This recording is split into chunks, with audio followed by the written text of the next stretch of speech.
नमस्कार दोस्तों, जय हिंद।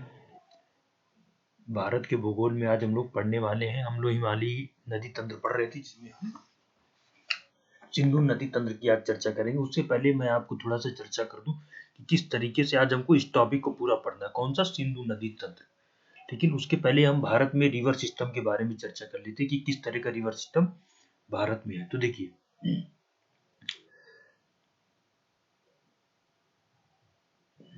सबसे पहले तो भारत का मैप बनाते।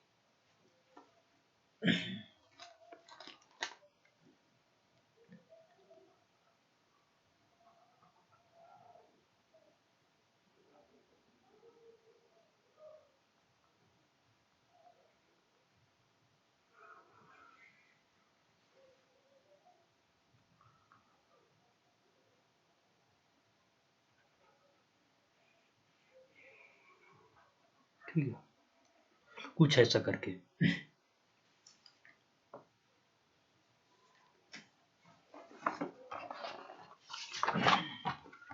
कम से ही बनाया, थोड़ा सा फिर से अच्छे से बनाते इसको, इरेज करके। देखिए,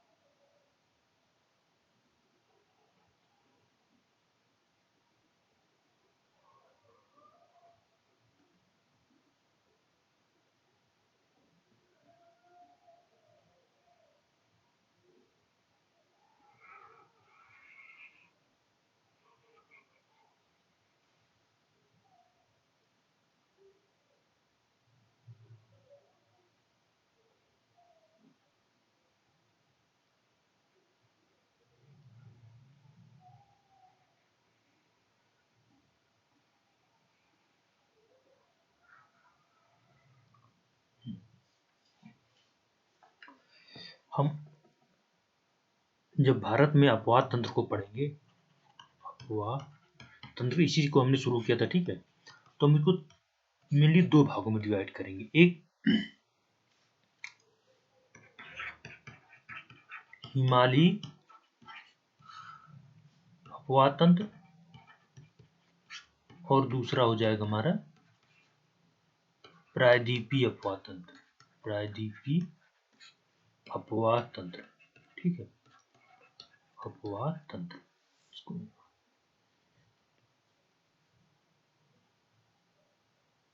अपवाद तंत्र, तो देखिए, जो हमारा हिमालयी अपवाद तंत्र है, ये हिमालयन श्रेणी जो निकली, इनसे जो निकलने वाली नदियां हैं, इनके बारे में हम लोग अध्ययन करेंगे, ठीक है ना, ये पूरा इधर। और जो हमारा प्रायद्वीपीय नदी तंत्र पढ़ेंगे, वो हम पश्चिमी घाट वाले रीजन से जो नदियां निकलेंगी, पश्चिमी घाट श्रेणी से, उनके बारे में पढ़ेंगे। पश्चिमी घाट श्रेणी से जो नदियां निकलने वाली, कुछ पूर्वी घाट से भी निकलती हैं, इनके बारे में भी हम लोग पढ़ेंगे। लेकिन सबसे ज्यादा हम लोग दो भागों में पढ़ेंगे, एक ये और ये किए। अब जो हिमालयी अपवाद तंत्र है, ये दो भागों में विभाजित हो जाता है। एक कौन सा, हिमालयी अपवाद तंत्र, हिमालयी अपवाद तंत्र,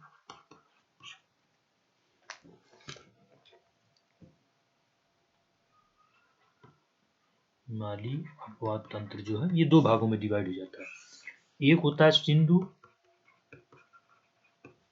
नदी अपवाद तंत्र, ठीक है, और दूसरा हो जाता है गंगा ब्रह्मपुत्र अपवाद तंत्र। गंगा ब्रह्मपुत्र अपवाद तंत्र, ठीक है, अपवाद तंत्र। फिर इसमें गंगा रिवर सिस्टम अलग पढ़ेंगे, फिर इसमें दो हो जाएंगे, गंगा अपवाद तंत्र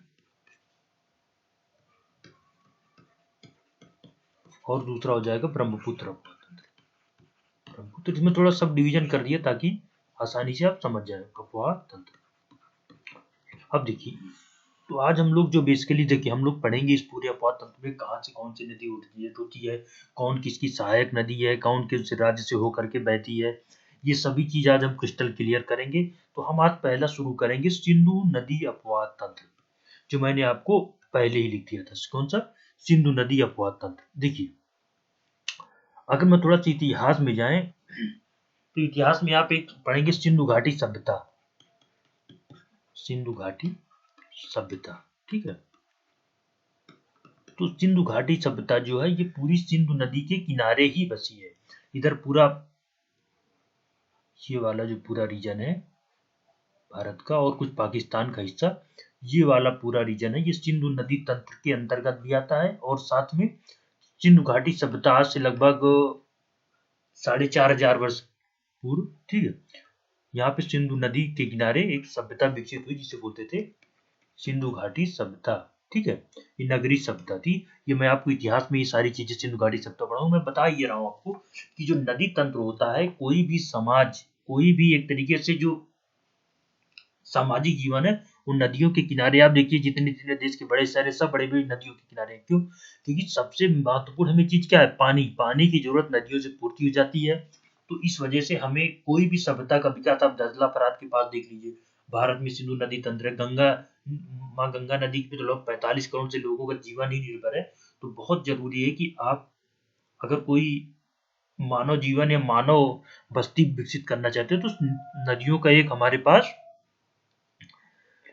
सुविधा होनी चाहिए, जल तंत्र की, जल के लिए उपलब्धता हमारे पास सुनिश्चित होनी चाहिए। तो हम इतिहास में नहीं जाना चाहेंगे, थोड़ा सा आपको इतिहास बता दिए। आज हम सिंधु नदी के बारे में, कहाँ से निकलती है, कैसे किस राज्यों से होकर के जाती है, ये सभी चीजें एक एक करके, सिंधु में नदी में कौन कौन सी महत्वपूर्ण नदियां हैं, उनकी सहायक नदियां कौन कौन सी हैं, इसमें कुछ महत्वपूर्ण डैम प्रोजेक्ट भी हैं, वो भी मैं आपको बताता जाऊंगा। किन किन राज्यों से होकर के जाती है वो भी मैं आपको बताऊंगा। ठीक है, इसके साथ साथ मैं आपको बताऊंगा कि भारत और पाकिस्तान के बीच एक सिंधु वाटर ट्रीटी हुई थी 1960 में, उसमें क्या था, तो सभी चीजें हम लोग बताने वाले हैं। तो हम सबसे पहले देख लेते हैं सिंधु नदी तंत्र में बेसिकली कौन कौन सी नदियां आती। पहले तो हम ये आपको बताते हैं। देखिए, सिंधु नदी तंत्र के अंतर्गत, सिंधु नदी तंत्र के अंतर्गत, तंत्र के अंतर्गत हम बेसिकली 6 नदियां लेते हैं। पहला पॉइंट 6 नदियां और इनकी सहायक नदियों को गणना करती है। इनकी सहायक नदियों कौन कौन सी इसमें नदियां हो जाएंगी? पहली नदी हो जाएगी हमारी सिंधु नदी। ठीक है, पहली सिंधु नदी खुद से अपनी सिंधु नदी इसी की, क्योंकि सबसे लंबी नदी है पूरे नदी तंत्र में, इसी के आधार पर इसको हम सिंधु नदी तंत्र कहते हैं। ठीक है, नंबर 2, ऊपर से नीचे चलते हैं, मतलब नॉर्थ टू साउथ अगर हम चले तो किस तरह नदियों का डिवीजन, अभी मैं सब आपको बताऊं। पहले नदियां आप देख लीजिए, झेलम नदी, ठीक है ना, उसके बाद नंबर 3 पे चिनाब नदी, नंबर 4 पे रावी नदी, ठीक है, और नंबर 5 पे ब्यास, और नंबर 6 पे सतलज नदी। सतलज नदी ये मेन नदियां हैं। फिर इनकी भी अपनी अपनी सहायक नदी हो जाती हैं, उसके बारे में भी हम लोग पढ़ेंगे। ठीक है, तो फिर उसके बाद मैं आके बताऊंगा आपको इंडस वाटर ट्रीटी जो 1960 में हुई थी वो क्या थी। तो आज हम लोग देखिए क्या पढ़ने वाले हैं। आज हम लोग पढ़ेंगे पहले सिंधु नदी के बारे में, ठीक है, फिर झेलम नदी के बारे में, फिर चिनाब नदी के बारे में, फिर रावी नदी के बारे में, फिर ब्यास नदी के बारे में, और फिर सतलज नदी के बारे में। ये किन किन राज्यों से होकर के बहती हैं, इनके कौन कौन से महत्वपूर्ण स्थान हैं जो हमें याद रखना चाहिए, इनके स्रोत क्या हैं, ये कहाँ से निकलती हैं, कहाँ जाके किस जगह पे मिलती हैं। ठीक है, इनकी सहायक नदी क्या है, दाएं से कौन मिलती है, बाएं से कौन मिलती है, इन सभी प्रश्नों का उत्तर आज हम लोग इस वीडियो के माध्यम से ढूंढने का प्रयास करेंगे। ठीक है, चलिए एक बार मैं आपको थोड़ा मैप में भी दिखा देता हूँ। ये देखिए, ये है पूरा सिंधु नदी तंत्र। क्या है? सिंधु नदी तंत्र। एक बार मैं आपको ये, ठीक है, ये देखिए, ये सिंधु नदी है, इंडस जिसको इंग्लिश में लिखा सिंधु हो जाएगी। ठीक है, जो नदियां मैंने आपको बताया, देखिए सिंधु बताया, इसको हिंदी में सिंधु बोलते हैं, इंडस इंग्लिश बोलते हैं, और हिंदी में इंग्लिश में सिंधु बोलते हैं। उसके बाद मैंने आपको ये देखिए झेलम नदी है, ठीक है, उसके बाद ये चिनाब नदी है, ठीक है ना, ये चिनाब है,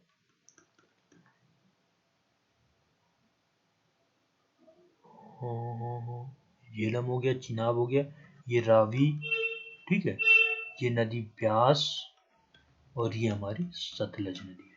सतलुज बोलते सतलज नदी हो जाती है। ये मैंने थोड़ा सा आपको फिगर से दिखा दिया है, क्योंकि आपको पता होना चाहिए कि आज हम लोग कहाँ पूरा किधर पढ़ने वाले हैं। तो देखिए,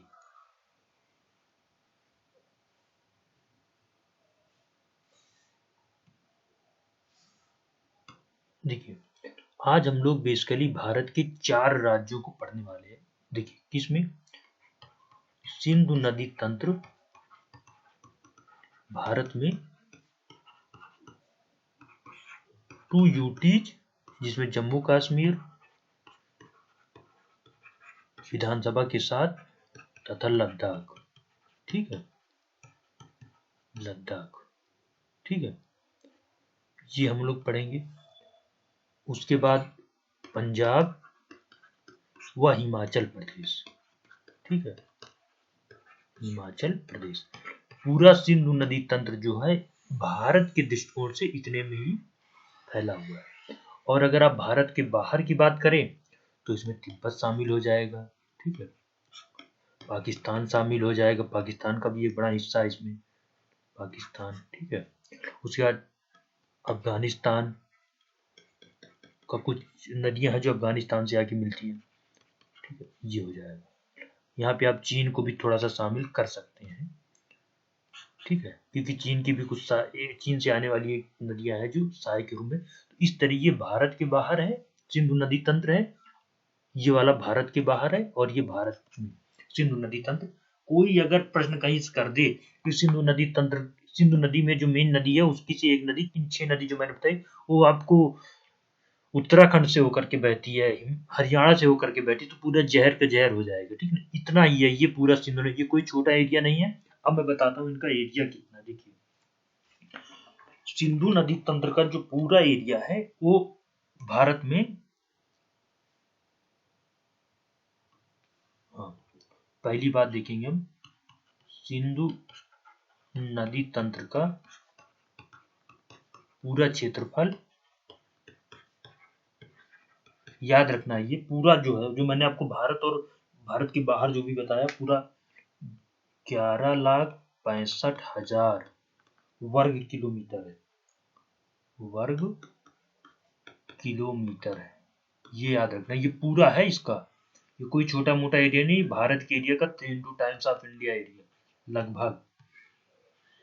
इंडिया का 32 लाख है, सॉरी, हाँ, इंडिया के एरिया का लगभग, ये इंडिया का एरिया का लगभग 1/3 है, लगभग 1/3 जितना देश है उसका 1/3। सॉरी, यहाँ पे मैंने मिस्टेक कर दी। भारत का एरिया कितना है, 32,87,263 वर्ग किलोमीटर। अब देखिए, अब आप इसको देख लीजिए कितना ये, तो लगभग पूरे इंडिया के एरिया का 1/3 के आसपास आ रहा है। ठीक है ना, तो मैं क्या आपको आंकड़ा दे दिया कि आपको ये ना लगे अरे ये तो छोटा नहीं, बहुत बड़ा एरिया है। इसमें भारत का एक बड़ा एरिया शामिल है, पाकिस्तान का भी काफी एरिया शामिल है, तिब्बत का भी एरिया शामिल है, कुछ थोड़ा बहुत हम कहते हैं अफगानिस्तान का भी है, और थोड़ा बहुत कहते थे चीन का भी शामिल है। तो ये हो गया सिंधु नदी तंत्र का पूरा एरिया।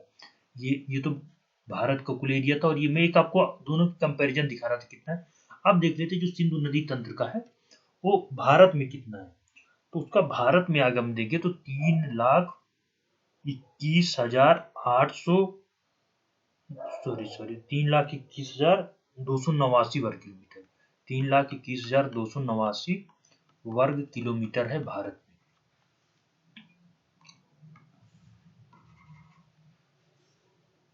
ये सिंधु नदी तंत्र, ये तो भारत का कुल एरिया है, भारत का कुल एरिया। ठीक है, कुल क्षेत्रफल, भारत के कुल क्षेत्रफल में 3,21,200 वर्ग किलोमीटर सिंधु नदी तंत्र के अंतर्गत आता है, सिंधु नदी तंत्र के अंतर्गत आता है, तंत्र के अंतर्गत आता है। ठीक है,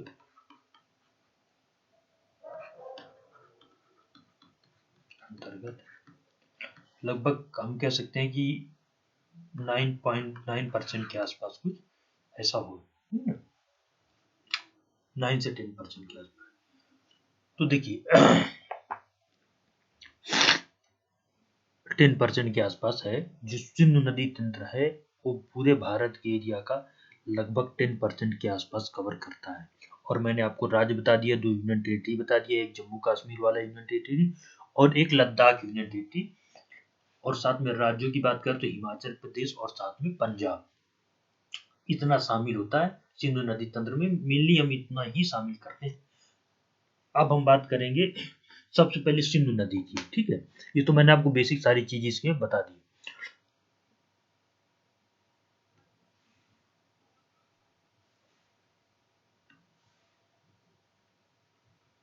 लगभग बोला था यहाँ पे, लगभग, ठीक है ना। ये मैंने आपको लगभग एक तिहाई इंडिया के एरिया के एक तिहाई ये बता दिया था, ठीक है। अब देखिए, अब हम लोग चर्चा करेंगे सबसे पहले सिंधु नदी के बारे में, जो सबसे महत्वपूर्ण नदी है। सिंधु नदी के संबंध में, सिंधु नदी के संबंध में देखिए, इसके लिए मुझे पहले ब्लैक मैप लाना पड़ेगा, फुल में लेकर के आता हूं।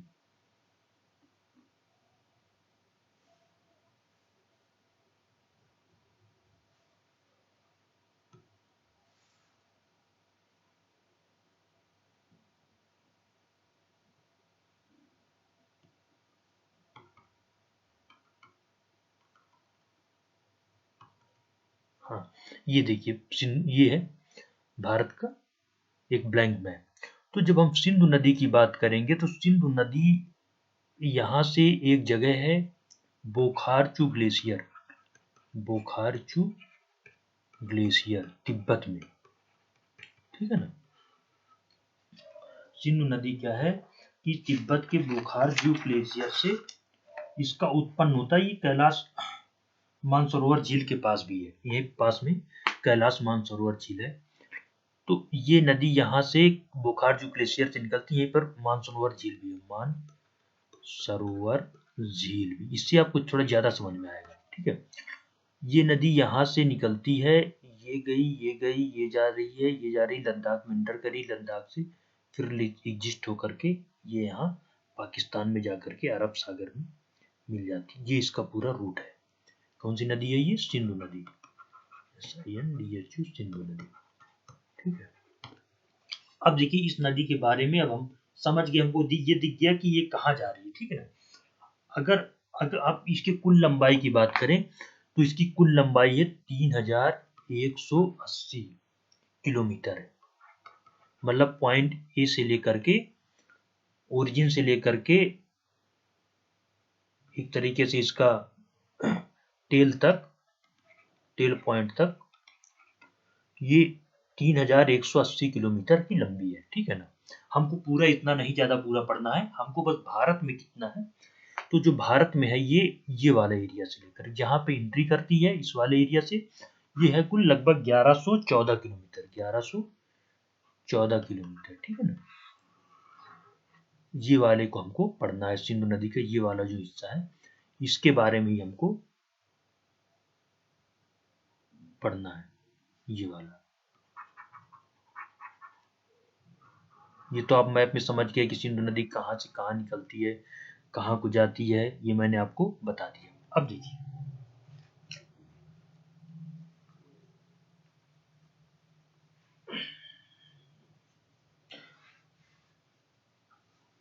अब हम पहले बात करें सिंधु नदी के संबंध में जो महत्वपूर्ण बिंदु है। ये एक पॉइंट है जिसको बोलते हैं डेमचुक, एक जगह है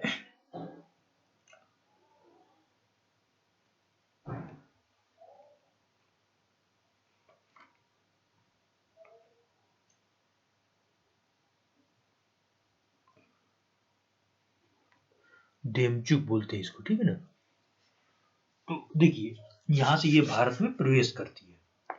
तो मैंने जब आपको पढ़ाया था, मैंने आपको ट्रांस हिमालय पढ़ाया था। क्या पढ़ाया था?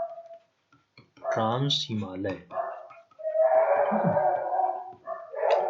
ट्रांस हिमालय में मैंने आपको बताया था, ट्रांस हिमालय ये लद्दाख वाले रीजन पे ऐसे,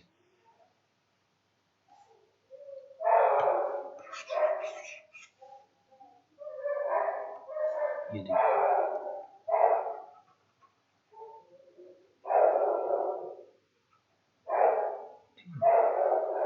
यहाँ पे मैंने आपको ट्रांस हिमालय पढ़ाया था। ट्रांस हिमालय के साथ 3 श्रेणियां बताई थी मैंने आपको। एक बताया था काराकोरम, दूसरी बताया था लद्दाख, और तीसरी बताया था मैंने आपको जास्कर श्रेणियां, जास्कर श्रेणियां। यही तीनों मिला करके मैंने आपको क्या बताया था, ट्रांस हिमालय बताया था। इसीलिए देखिए मैंने पहले वहां पढ़ाने से क्या हुआ कि आपको ये चीज याद हो जाएगी। पिछले वीडियो में मैंने बताया, अगर आपने नहीं देखा तो उसको जरूर देख लेंगे। इसी ट्रांस हिमालय के जो दो श्रेणियां हैं, काराकोरम और लद्दाख, काराकोरम व लद्दाख, ठीक है, लद्दाख। तो सिंधु नदी जो है, सिंधु नदी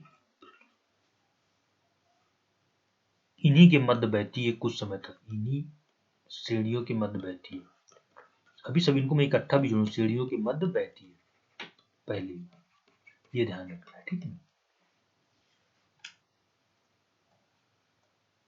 और फिर क्या है, एक जगह पड़ती है दुमटी, यही कोई जगह होगी। पहले सिंधु नदी क्या करती है, जैसे ये फ्लो कर रही है सिंधु नदी, मान लीजिए यहाँ से उत्पन्न हुई बोखारचूक मानसरोवर के पास, झील के पास, बोखारचू से ये एंट्री करी, ये एक डेमचूक कोई जगह है लद्दाख में, वहां से इसने भारत में एंट्री किया। भारत से एंट्री करने के बाद ये कुछ दूर तक ये सिंधु नदी जो है ये काराकोरम और लद्दाख के पास ये फ्लो कर रही है। उसके बाद ये नदी क्या होती है, थोड़ा दक्षिण पश्चिम भी इसको कह सकते हैं, इधर की तरफ ये डुमटी कोई जगह होगी, वहां से ये टर्न ले लेती है ऐसे। उसके बाद ये बहने लगती है लद्दाख और जास्कर के मध्य, डुमटी कोई जगह से। दूसरी नंबर पे पॉइंट इसमें महत्वपूर्ण सिंधु नदी के बारे में, डुमटी, डुमटी करके कोई जगह ऐसा नाम है, डुमटी कोई जगह है लद्दाख में, जहां से ये टर्न लेती है, जहां से ये दक्षिण की तरफ टर्न लेती, थोड़ा सा लेकर ये लद्दाख व जास्कर के बीच, जास्कर श्रेणियों के मध्य फ्लो करने, श्रेणियों के बीच बहने लगती है, ठीक है ये।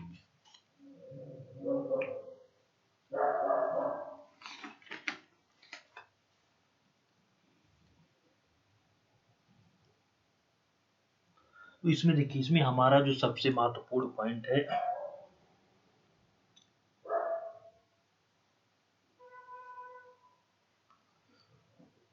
अब देखिए हमने सिंधु नदी के बारे में क्या क्या देख लिया। ये मान लेते हैं ये सिंधु नदी है, ठीक है ना।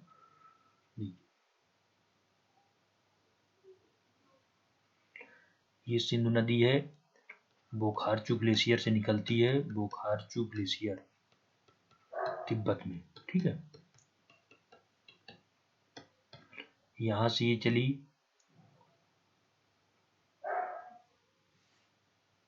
ये लद्दाख वाला रीजन है ये, ठीक है।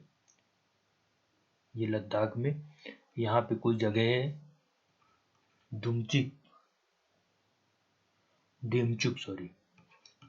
डेमचुक जगह है कोई लद्दाख में, वहां से एंट्री करी, ठीक है।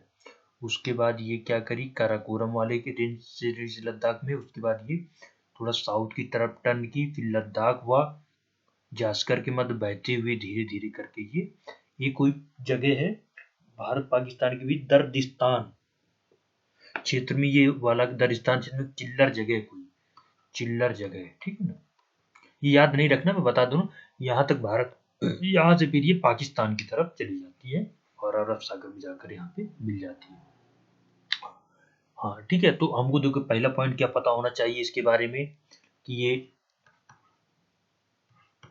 तिब्बत के बोखारजू ग्लेशियर मानसरोवर के पास, मानसरोवर झील के पास बोखारजू ग्लेशियर से निकलती है, बोखारजू ग्लेशियर से निकलती है, ठीक है। ये हमको पता होना चाहिए था। उसके बाद फिर डेमचुक के पास भारत में प्रवेश करती है, डेमचुक के पास भारत में प्रवेश करती है, पास में भारत के लद्दाख में प्रवेश करती है, ठीक है।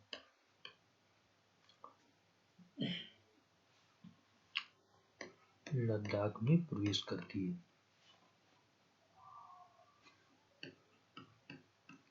दूसरा पॉइंट हो गया। उसके बाद तीसरा पॉइंट, भारत में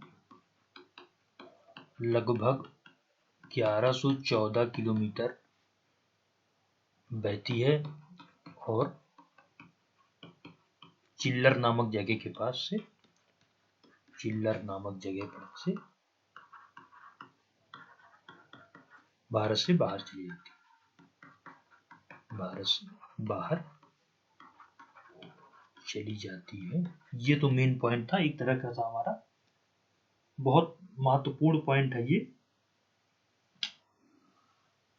जानने के लिए कि ये भारत से बाहर कहाँ से निकलती है, भारत उसके बाद भारत में कहाँ से कहाँ एंट्री करती है। अभी ध्यान नहीं, केवल लद्दाख में बहती है, बस भारत के केवल लद्दाख क्षेत्र में ही प्रवाहित होती है। ये हमने कर लिया। अब हम देखते हैं, अब हम इस नदी को थोड़ा सा और विस्तृत पढ़ते हैं, ठीक है। तो ये जो मैं आपको थोड़ा सा, अब तो आप समझ ही गए कि कहाँ से कहाँ निकलती है और कहाँ से कहाँ को ये चली जाती है। तो ये नदी जो है ना, अब हम इसके थोड़ा सहायक नदियों के बारे में चर्चा करेंगे।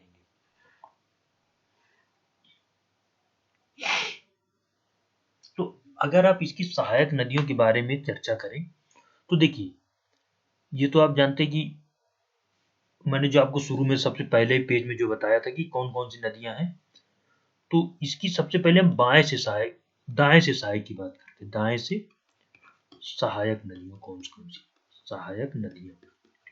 देखिए, बायां दायां कैसे देखा जाता है, ये मान लीजिए ये रिवर ऐसे है, आप जाइए यहीं पे खड़े हो जाइए और आपका चेहरा जो है नदी के फ्लो की तरफ होना चाहिए। ऐसे देखिए, सोचिए, मान लीजिए नदी है जो इस तरह से फ्लो कर रही है और आप जाके यहाँ बीच में खड़े हो जाइए और आप जिधर देख रहे हैं सामने जिधर नदी बह रही है उसी की तरफ आप देखिए, ठीक है। फिर आपका जिधर राइट होगा वो दाएं लेफ्ट से जो नदी आएंगी वो दाएं हो जाएगा, और जो आपका लेफ्ट होगा वो बायां हो जाएगा। ये लेफ्ट हो जाएगा और ये राइट हो जाएगा। मान लीजिए कोई नदी, तो अब ये नदी जो है इस तरीके से फ्लो कर रही है। अब हम यहाँ पे खड़े हो गए, हमने यहाँ पे देखा कि ये मेरी दायां है और ये मेरे बायां है, यहाँ पे आप खड़े हो जाएंगे, ठीक है। इतना एनालिसिस आना चाहिए। अब सीसैट का पेपर देंगे तो आपको तो उसमें तो लेफ्ट राइट आपको कराया ही जाएगा।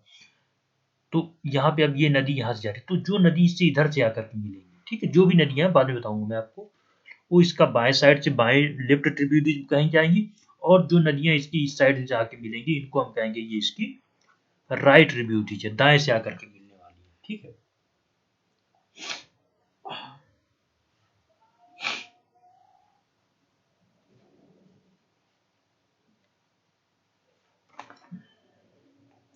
तो देखिए, इसकी जो दाएं साइड से मिलने वाली नदियां हैं, ये देखिए, ये सिंधु नदी है हमारी, ऐसे करके फ्लो हो रही है, ठीक है ना। अब देखिए, अब इसकी जो दाएं तरफ से मिलने वाली नदियां हैं, ये वाली नदियां, ठीक है। तो सबसे एक तरह से महत्वपूर्ण सहायक नदी है ये श्योक नदी है। ये कुछ सालों पहले चर्चा में भी थी, श्योक नदी, ठीक है। उसके बाद दूसरी नदी कौन सी है, ये है श्योक नदी। गिलगित, गिलगित ये भी इसकी एक दाएं साइड से मिलने वाली सहायक नदी। कौन सी है, गिलगित। इनके बारे में हमको बहुत ज्यादा नहीं पढ़ना, इनका केवल नाम पता होना चाहिए। फिर है इसकी सहायक नदी स्वात। ये कहाँ से आती है, नहीं, इनको हमको इतना ज्यादा पढ़ने की जरूरत नहीं है, ठीक है। उसके बाद है इसकी काबुल, ये अफगानिस्तान वाले एरिया से थी, काबुल नदी इसकी सहायक नदी है, ठीक है। उसके बाद खुर्रम,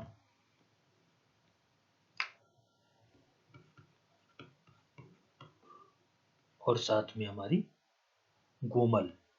इतना कोई डीप में जाता नहीं है, लोग केवल राइट बैंक की बता दे, लेफ्ट बैंक की बता देते हैं। मैं आपको यहाँ राइट बैंक नदी अभी बता रहा हूँ क्योंकि बहुत जरूरी है, कई बार हो सकता है दे दे, क्योंकि इसकी सुएक की सहायक नदी है ना नुब्रा, नुब्रा वैली अक्सर चर्चा में थी, नुब्रा घाटी सुएक की जो कि सहायक नदी है।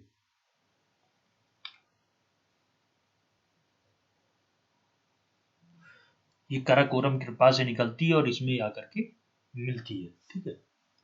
मैप में भी थोड़ा सा देख लेते हैं हम लोग।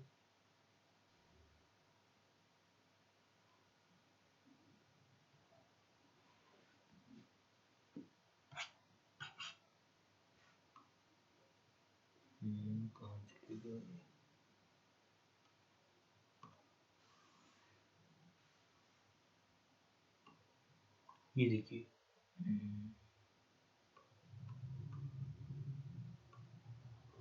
ठीक है।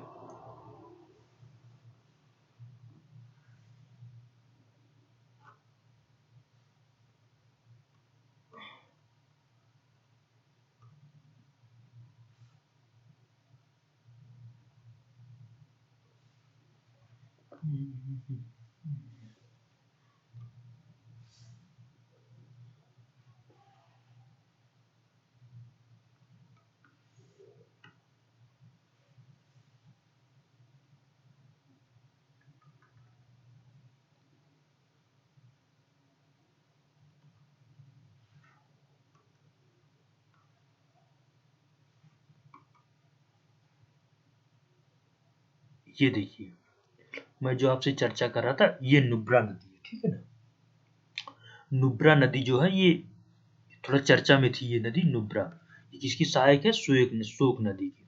देखिए इसमें ये गिलगित दिया गया है, ठीक है। ये उसके बाद ये स्वात दिया गया है, उसके बाद ये काबुल दिया गया है, उसके बाद ये खुर्रम। ये जो है इसकी मेन कुछ नदियों के बारे में हम लोग चर्चा कर लेंगे। राइट बैंक की जो आती है, मतलब चर्चा में आ जाती है, कई बार नुब्रा वैली अक्सर चर्चा में रहा करता है, ठीक है। तो ये हमने कर लिया, तो हमको इसके और बहुत डीप जाने की जरूरत नहीं है, बस इतनी जान ली। कई बार न्यूज़पेपर में आ जाता है कि सिंधु की सहायक नदी है, तो आपको राइट बैंक वाली ये पता रहेंगी, लेफ्ट बैंक वाली तो ये पता रहेंगी। जो राइट बैंक वाली है वो नुब्रा हो गई, शोक हो गई, सॉरी शोक हो गई, नुब्रा तो शोक की सहायक नदी है, गिलगित हो गई, स्वात हो गई, काबुल हो गई, खुर्रम हो गई, ये हो गई ना। अब हम इसके दाएं तरफ से कौन सी सहायता करती हैं उनके बारे में हम लोग चर्चा करेंगे। तो दाएं तरफ से करने का मतलब जो है, ये जो नदियां देखिए दाएं तरफ से कौन सी, एक बार बात आई थी, तो सतलुज हो गई, ब्यास हो गई, रावी हो गई, चिनाब हो गई, झेलम हो गई, ठीक है। तो ये तो एक तरीके से दाएं तरीके की सहायक नदी, तो इन्हीं के बारे में तो हमको पढ़ना है, क्योंकि इंडिया में फ्लो करती हैं, इनका एक बड़ा जो हिस्सा है वो इंडिया में फ्लो करता है, तो इन्हीं के बारे में हमको पढ़ना है, उनको इनके बारे में नहीं पढ़ना है। तो देखिए, अब हम सबसे पहले एक एक नदी के बारे में चर्चा करेंगे। तो दाएं तरफ की नदी तो ऑटोमेटिक एक बार आपको वहां पे मैं बता देता हूँ।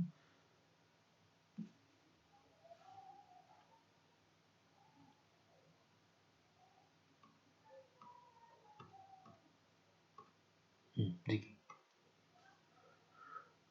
जो दाएं तरीके से इसके दाएं तरफ से इसकी सब सहायक नदियां हो जाएंगी ना, इसकी इस तरह से जो मिलने वाली है, सिंधु की दाएं तरफ से मिलने वाली, इनके बारे में तो हमको पढ़ना ही है, सहायक नदियां कौन सी हैं। तो इसमें सभी आप ले लो, झेलम मुझे, नंबर 2 चिनाब, ठीक है, नंबर 3 पे रावी, नंबर 4 पे ब्यास, नंबर 5 पे सतलज। इन्हीं के बारे में तो हमको पूरा पढ़ना है, इसीलिए तो आज हम ये वीडियो बना रहे हैं। तो ये हो गया हमारा दाएं तरफ से, और साथ में बाएं तरफ से इसकी मिलने वाली सहायक नदियां मैंने आपको बता दिया है, ठीक है।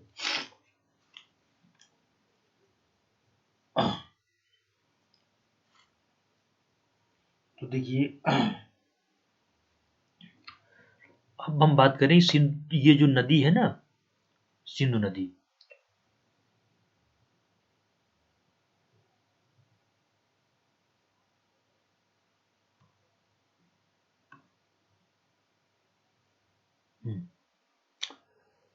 ये सिंधु नदी यहाँ पे ऐसे ऐसे कई ऐसे ऐसे मिल जाती है। इसकी हमने बाएं तरफ से और दाएं तरफ से कितनी नदियां हैं वो हमने इसको बता दिया है।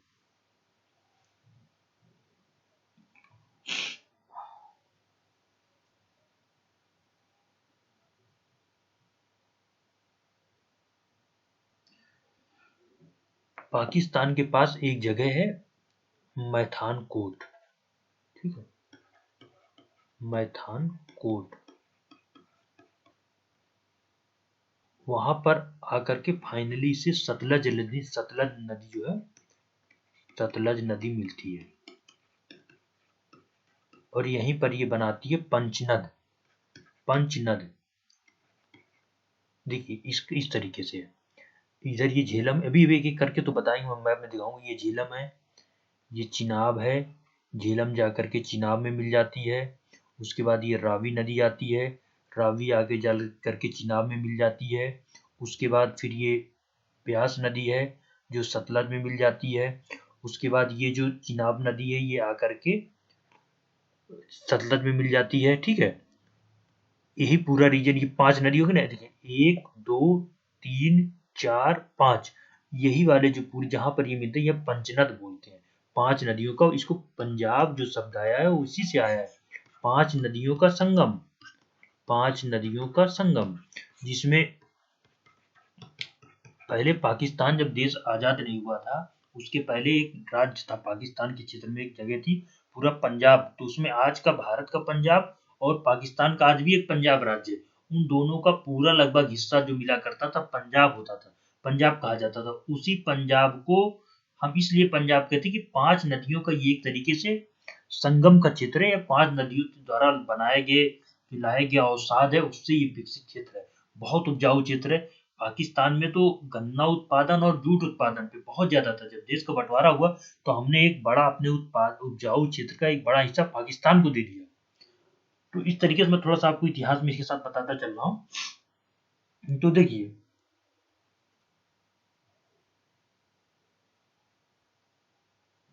अब हम फाइनली जो है सतलज नदी के बारे में क्या क्या हमने लगभग आधे घंटे में पढ़ा, वो मैं आपको एक बार फिर से नोट करा देता हूँ और फिर से मैप में दिखाऊंगा कि सतलज नदी जो है, ये देखो सतलज नदी, अरे सॉरी सिंधु नदी, ये सिंधु नदी, ये जा रही है, ये जा रही है, ये जा रही है, ये गई, ये ठीक। उसके बाद फिर सिंधु नदी ये घूमी घूमी टर्न करी यहाँ से, ये देखो, ये पंचनद बोलते हैं जहाँ ये 5 नदियां मिलती हैं। फिर यही एक मिठान कोट पड़ती है जगह, जहाँ पे ये जो 5 नदियां हो गई ना, ये 5 पंचनद वो जगह जहाँ 5 नदियां, पंचनद वाले क्षेत्र पे आप देखिए कि यहाँ सिंधु नदी नहीं रहेगी, यहाँ पे ये नदियां रहेंगी, सतलज, रावी, चिनाब, झेलम, इन 5 नदियों को, 1 2 3 4, ठीक है ना, और ब्यास, इन 5 नदियों का जल आ रहा है ये पंचनद वाले क्षेत्र पे। और फिर ये पंचनद आगे थोड़ा शायद 40 किलोमीटर की ये जगह का है। यहाँ पे एक पड़ता मिठान कोट, पाकिस्तान में मिठान कोट, वहां पर जाकर के ये सतलज फाइनली एक बार पेपर में आया था कि कौन सी नदी है जो अंत में जाकर, सबसे अंत में जाकर के सिंधु से मिलती है, तो सतलज नदी जाकर के मिलती है। ठीक है, चिनाब यहाँ पे आके समाप्त हो जाती है, ब्यास नदी यहाँ हरिके बैराज के पास आके समाप्त हो जाती है, रावी नदी यहाँ पाकिस्तान में मिलती है जाके। ठीक है, उसके बाद फिर ये झेलम नदी यहाँ चिनाब में भी पाकिस्तान में आकर के मिलती है चिनाब से। तो फाइनली जो है ये सतलज नदी इसको बोलती है। ये जो एरिया है 40-45 किलोमीटर की जगह है, पंचनद से लेकर के मिठानकोट तक सतलज नदी जाकर के वहां पे मिल जाती है।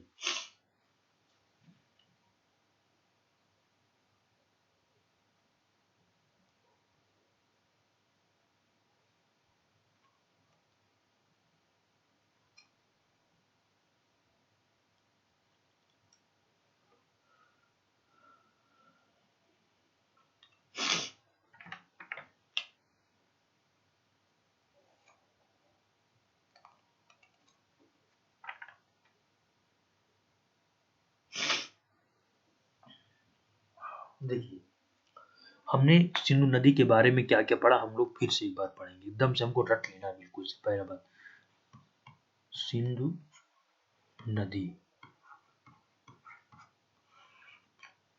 इसके बारे में हमने क्या क्या पढ़ा।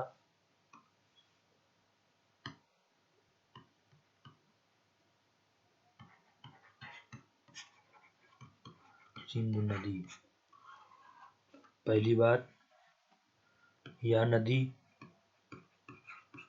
तिब्बत में मानसरोवर के पास, मानसरोवर झील के पास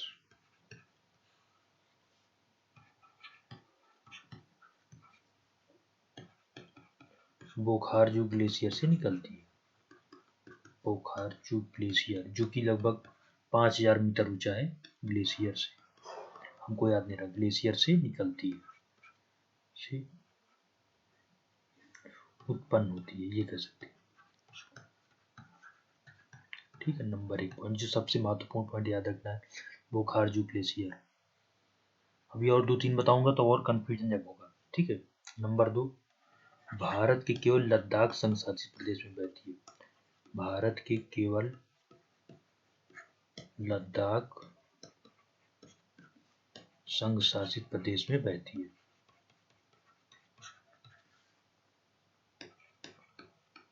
प्रदेश में कुल 1114 किलोमीटर लंबाई बहती है, बहती इसकी। 2 पॉइंट हो गया। ठीक है, उसके बाद तीसरा पॉइंट है लद्दाख के डेमचुक नामक क्षेत्र से भारत में प्रवेश करती है। भारत में प्रवेश करती है, ये बहुत महत्वपूर्ण पॉइंट है, यहीं से प्रश्न बनाएगा। ठीक है, उसके बाद चौथा पॉइंट क्या कह सकते हैं,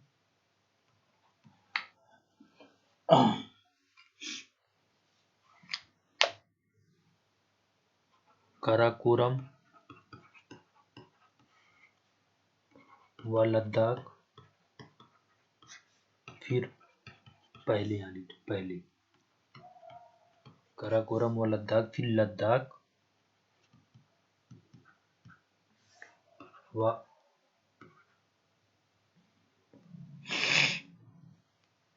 जास्कर श्रेणियों के मध्य बहती है। याद होना चाहिए, बहती है। ये हो गया पॉइंट। ठीक है, उसके बाद इसके दाएं से सहायक नदी कौन सी है इसकी? सहायक नदियां हैं हमारी इसकी, श्योक है, ठीक है, गिलगित है, उसके बाद काबुल, खुर्रम, 2-3 को याद रखना है, और बहुत ज्यादा इसका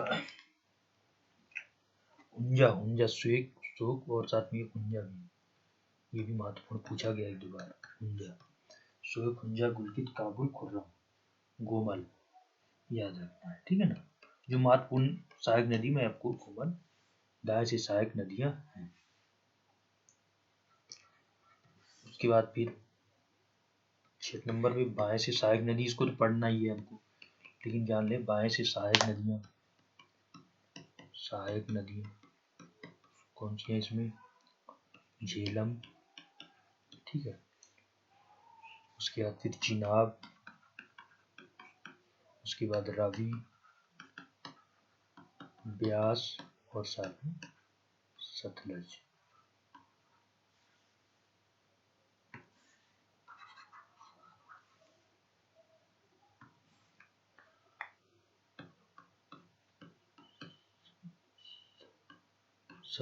ठीक है, बाएं से इसकी सहायक नदी। जो पॉइंट बहुत महत्वपूर्ण है, बस वही मैं लिखा रहा हूँ। ठीक है, उसके बाद इसमें जो 7वां पॉइंट है, भारत और पाकिस्तान के बीच एक बिंदु है, जिसको मैंने आपको बताया था कि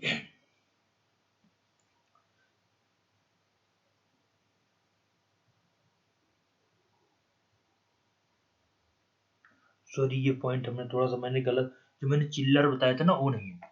ये भारत में लगभग 1114 किलोमीटर, मैंने चिल्लर गलत बोल दिया था, सॉरी इसके लिए।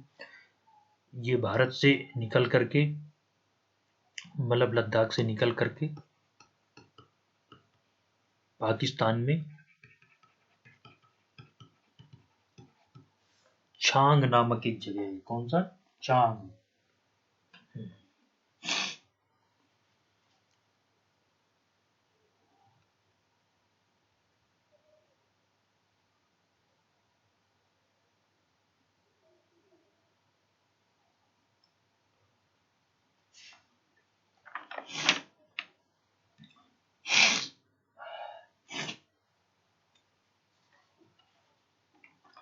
या इसको कहें कि पाकिस्तान के मिठान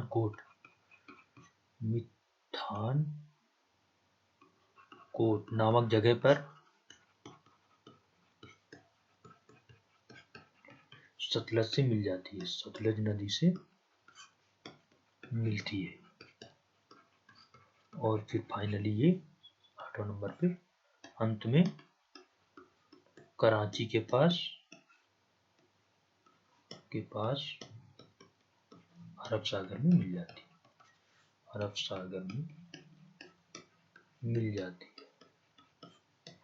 इतनी बातों को हमको सिंधु नदी के संबंध में याद रखना। जो महत्वपूर्ण था वो मैंने सारी चीजें आपको बता दिया है। अब हम बात करेंगे दूसरी नदी। इतना डीप में इतना देर तक टाइम देके आप कोई नहीं पढ़ाएगा आपको, ठीक है, तो इसीलिए गंभीरता से पढ़ना है। अब हम लोग बात करेंगे दूसरी नदी के बारे में, झेलम नदी। कौन सी? झेलम नदी। झेलम नदी। हम लोग नॉर्थ से साउथ की तरफ चल रहे हैं एक एक करके, ठीक है ना। देखो मैं बनाता हूं।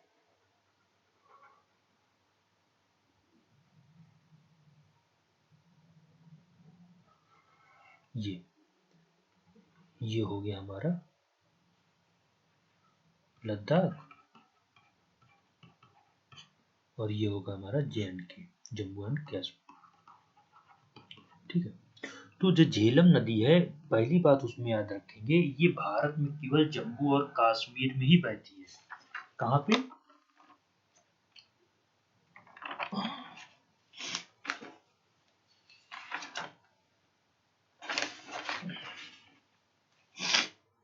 हाँ, पहली बात है ये जम्मू कश्मीर में स्थित वेरी नाग एक जगह है, पीर पंजाल वेरी नाग।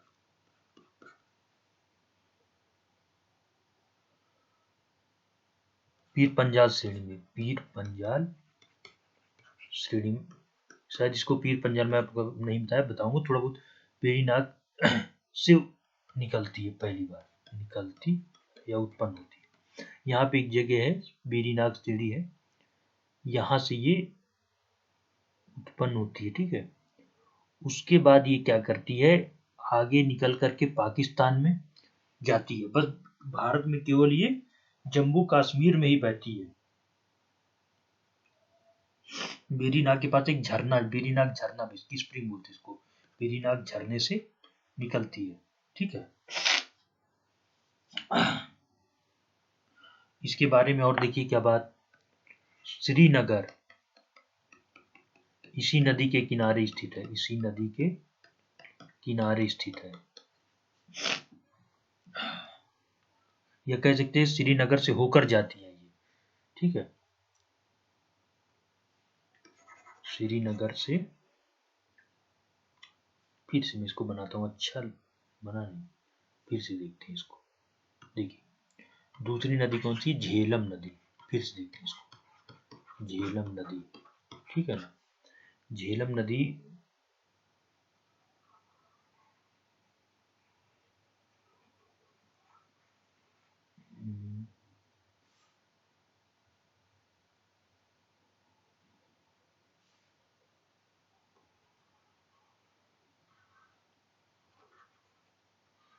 यहाँ से वेरीनाग झील है, वेरीनाग झील से उत्पन्न होती है, ठीक है।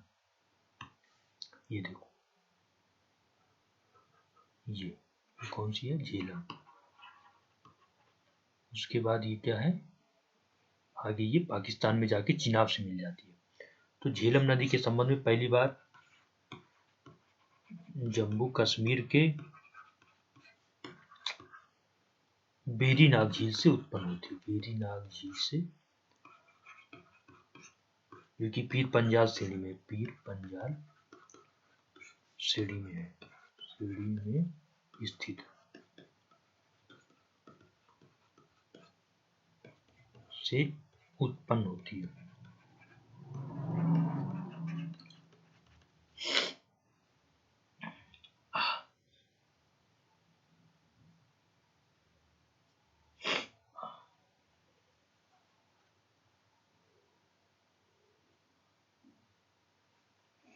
नंबर 2 ये श्रीनगर, जो जम्मू कश्मीर की राजधानी श्रीनगर से होकर जाती है। ठीक है, ये पॉइंट याद रखना है। जो सबसे महत्वपूर्ण पॉइंट है कि यहीं पर एक ऊलर झील है। ऊलर झील, ऊलर झील, ऊलर झील के संबंध में ये भारत की सबसे बड़ी स्वच्छ पानी की झील है। ये भारत की सबसे बड़ी स्वच्छ पानी की झील है। क्या है? स्वच्छ जल की झील है। याद रखना, ये पॉइंट बहुत महत्वपूर्ण है। तो जो ऊलर लेक जो जल है वो यही झेलम नदी से ही प्राप्त करता है, या ये कह सकते हैं कि झेलम नदी ऊलर लेक से होकर के जाती है। ऊलर लेक झेलम नदी पर स्थित है। तो इस झील के जल का स्रोत भी, जल का स्रोत झेलम नदी है, ऐसा कह सकते हैं। झेलम नदी कहीं कहीं लिखा मिलेगा आपको ऊलर झील से होकर के जाती है। तो इसका सबसे है इम्पोर्टेंट कि जो ऊलर झील है जम्मू कश्मीर में जो स्थित है, ये भारत की सबसे बड़ी स्वच्छ जल की झील है, और साथ में इसके जो जल का स्रोत है हमारा, ये झेलम नदी है। ठीक है,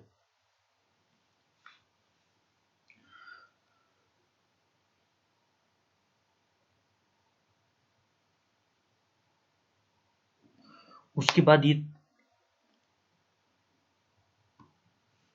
फिर चौथा पॉइंट है, पाकिस्तान के पास, पाकिस्तान में छंग नामक जगह पर, छांग भी इसको बोलते हैं, छांग भी बोलते थे, छंग नामक जगह पर चिनाब से मिल जाती है, मिल जाती है। ठीक है, अब इसको हम थोड़ा सा मैप में देख लेते हैं। ठीक है, ये देखो, ये देखो, देखो ये झेलम नदी है, ये वाली, ये जो है झेलम नदी है ये। ठीक है ना, ये इतना ही बस। भारत में लद्दाख से निकली वेरीनाग झील,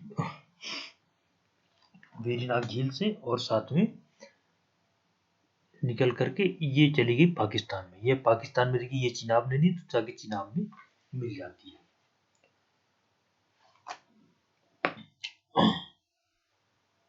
तो अब इसको हम एक बार ब्लैंक मैप में भी थोड़ा सा देखना चाहेंगे, तो और अच्छे से आपको समझ में आएगा।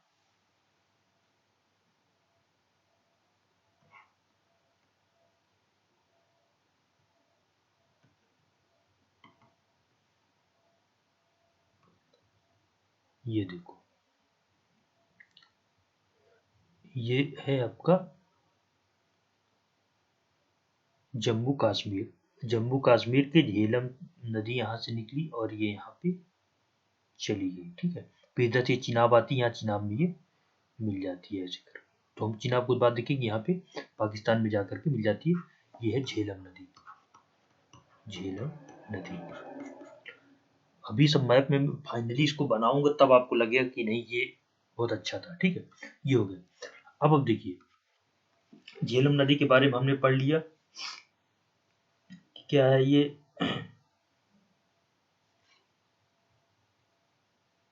अब हम लोग तीसरी नदी पढ़ने वाले हैं, चिनाब नदी। कौन सी?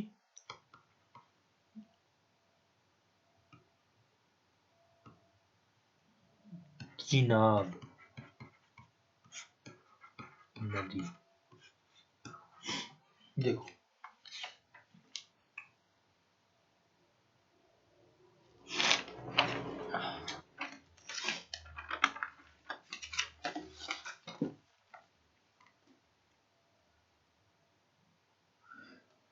चिनाब नदी जो है, ये बेसिकली दो सहायक नदियां, दो नदियों के मिलन, नदियों के मिलने, एक चंद्र व भागा नदियों से मिलकर बनी, मिलकर बनी। जैसे एक ये चंद्र नदी आ गई और दूसरी ये भागा नदी आ गई। चंद्र और ये भागा, दोनों मिलने के बाद इसको हम लोग ने कह दिया चिनाब। चिनाब, ठीक है। पहली बात, इसका उद्गम स्रोत कहाँ पे है? तो इसका उद्गम स्रोत बाड़ा लाचा दर्रा, मैंने आपको बताया था, बाड़ा लाचा दर्रा हिमाचल प्रदेश में, हिमाचल प्रदेश में, ठीक है। वहां से बड़ा लाचा दर्रा हिमाचल प्रदेश में। इसके लिए बाड़ा लाचा दर्रा से ये एक तरीके से लद्दाख, देखिए ये जास्कर सीढ़ी है, हिमाचल प्रदेश में कुछ हिस्सा है जास्कर सीढ़ी, वहीं से उत्पन्न होती है, ठीक है ना।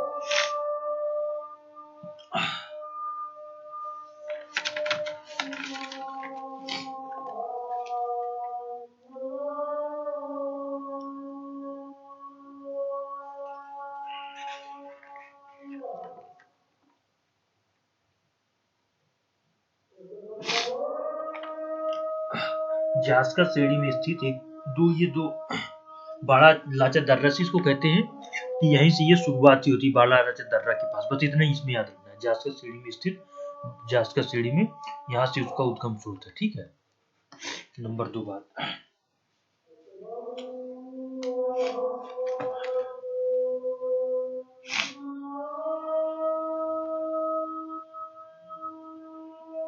ये भारत के 2 राज्यों में बहती है। दूसरा है भारत के 2 राज्यों, एक तो हिमाचल प्रदेश राज्य और साथ में हिमाचल राज्य और जम्मू कश्मीर संघ शासित प्रदेश, जम्मू कश्मीर संघ शासित प्रदेश, ठीक है। उसके बाद नंबर 3, इसमें जो पॉइंट आ जाएगा, नंबर 4 पॉइंट, सॉरी,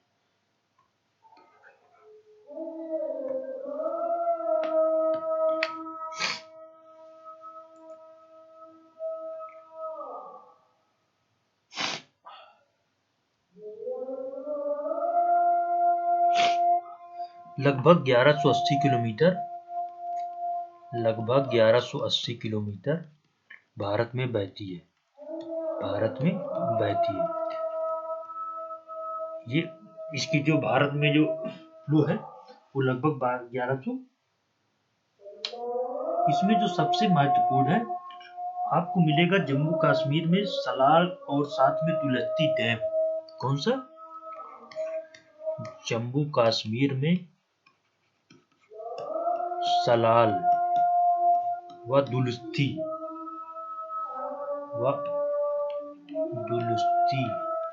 बांध अक्सर न्यूज में भी रहता है, चिनाब नदी पर स्थित है, चिनाब नदी पर ही स्थित है। ये वाला पॉइंट बहुत महत्वपूर्ण है। ये सलाल व दुलस्ती डैम अक्सर चर्चा में रहता है, किस नदी पर है? तो ये चिनाब नदी पर स्थित है।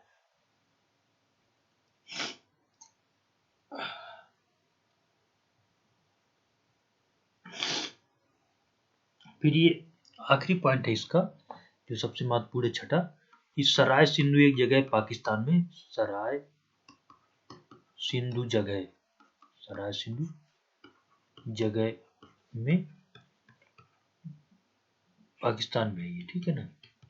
अभी मैं आपको ये बताऊंगा कौन कौन पाकिस्तान मिला, कौन सी जगह में रावी नदी से मिल जाती है, रावी नदी से मिल जाती है, रावी नदी से ये जाकर के मिल जाती है।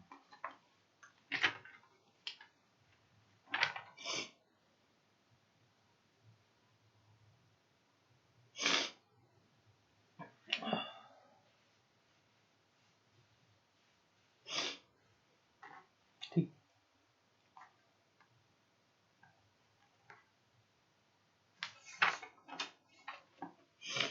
सिंधु के बारे में हमको इतना ही जानना था, ठीक है। हाँ, एक और पॉइंट तो बताने भूल गया, या अरे सॉरी, चिनाब के बारे में बताना, ये सिंधु की सबसे बड़ी सहायक नदी है, सिंधु की सबसे बड़ी सहायक नदी है, बड़ी सहायक नदी है। ये बात को हमको ध्यान रखना है। क्या है कि ये सिंधु की सबसे बड़ी सहायक नदी मानी गई है।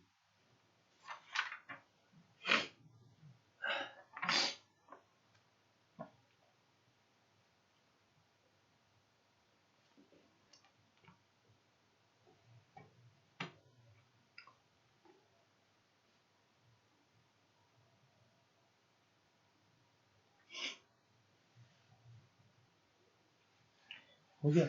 अब हम लोग चर्चा करेंगे रावी नदी के संबंध। इसको थोड़ा सा मैप में देख लेते हैं ना, तो ज्यादा अच्छा हो जाएगा।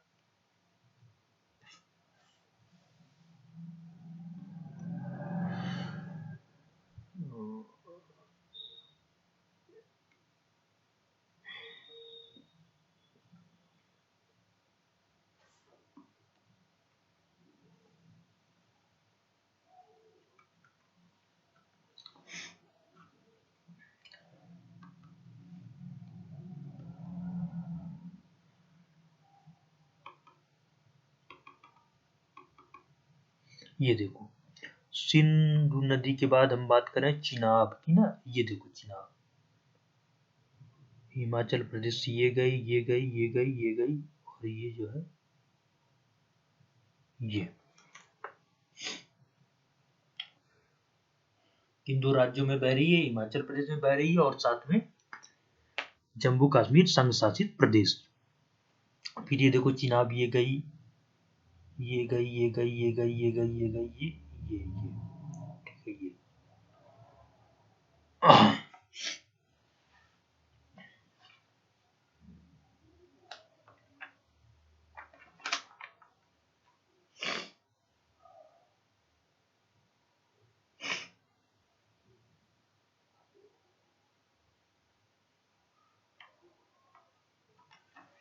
अब हम लोग चर्चा कर दें किस नदी के संबंध में।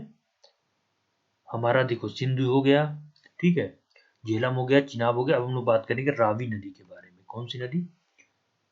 रावी नदी के संबंध में, नदी के संबंध में चर्चा। तो देखिए,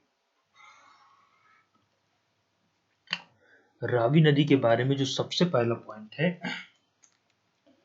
ये हिमाचल प्रदेश के पास रोहतांग दर्रा पड़ता है कुल्लू पहाड़ियों में, ठीक है। हिमाचल प्रदेश में रोहतांग दर्रा, रोहतांग दर्रे के पास कुल्लू पहाड़ियों से निकलती है, कुल्लू पहाड़ियों से निकलती है। ये कैसे उद्गम स्रोत है? उद्गम स्रोत है इसका नंबर, सबसे पहले तो हमें उद्गम स्रोत ही पता होना चाहिए। फिर पता होना चाहिए कि किन दो जगह राज्यों से कुल्लू जो पहाड़ियां नहीं, पीर पंजाल श्रेणी में भी स्थित है। पीर पंजाल पर्वत श्रेणी में स्थित है, पर्वत श्रेणी में स्थित है, ठीक है ना। ये पॉइंट पता होना चाहिए। दूसरी बात,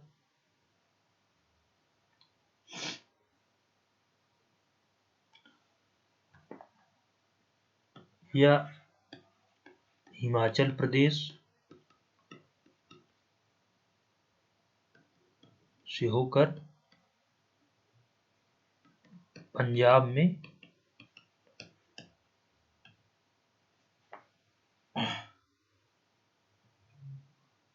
जाकर सतलज से मिलती है, जाकर सतलज नदी से मिल जाती है, सतलज नदी से मिल जाती है।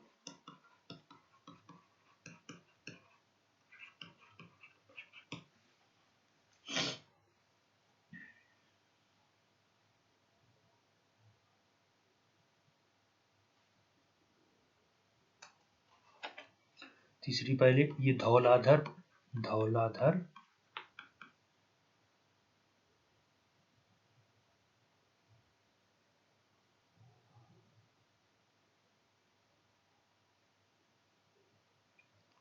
धौलाधर पर्वत श्रेणियों से भी प्रभावित, पर्वत श्रेणियों के श्रेणी से भी प्रभावित होती, मतलब निकलती है, बहती है, ठीक है ना, बहती है।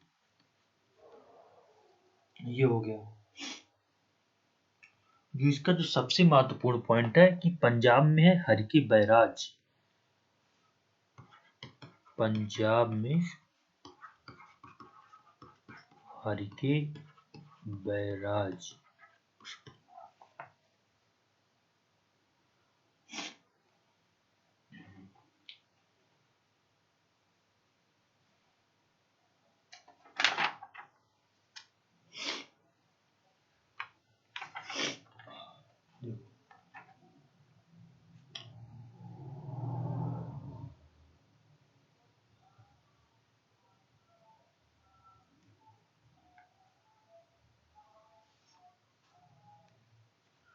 इसी नदी पर है, क्या है, इसी नदी पर बना है,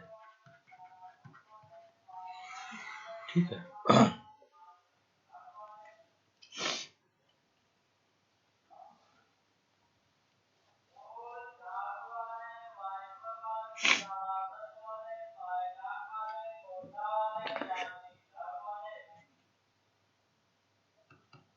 ये जो है हम कौन सा पढ़ रहे हैं, रावी नदी पढ़ रहे हैं, ठीक ना। ये देखो ये रावी नदी। तो देखिए रावी नदी के अगर आप बहने वाले क्षेत्रों के बारे में बात करें कि मतलब कहाँ किन किन राज्यों से होकर के बहती है, तो ये तो हमने देख लिया कि भाई हिमाचल प्रदेश की रोहतांग दर्रे से निकलती है। रावी को लेकर के ना थोड़ा डिस्प्यूट हो जाया करता है, देखिए कैसे, हाँ मैप में देखना पड़ेगा, इसे बताता हूँ। हल्का सा जो है ना इसमें जो है,